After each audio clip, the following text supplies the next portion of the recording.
Hello বন্ধুরা, প্রথম shot নিবে হাল্যান্ডের শট দেখাতে কি করে এলিসন বেকার। এলিসন সুন্দর একটি সেভ দিয়ে দিল।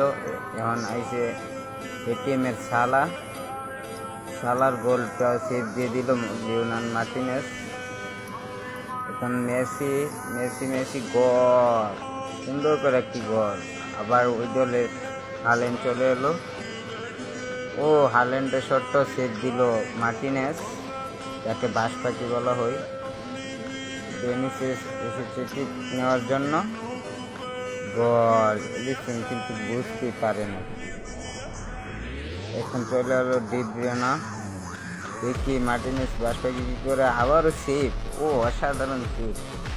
দেখি সাকা চলে এসেছে, ওদিকে গোলরক্ষক প্রস্তুত এলিসন বেকার। দেখা যাক কি করে। এলিসন কিন্তু বুঝতেই পারে না, কিছু করার নেই, কপাল খারাপ, পারে লেগে ফিরে গেছে। এখন রোনাল্ডো আইসে, গোল সেভ এবং উইন, আর্জেন্টিনা উইন। মার্টিনেস অসাধারণ পারফরমেন্সে আর্জেন্টিনা উইন হয়ে গেল। কেমন হয়েছে গাইস, অবশ্যই বলে যাবেন, অবশ্যই কমেন্ট করবেন।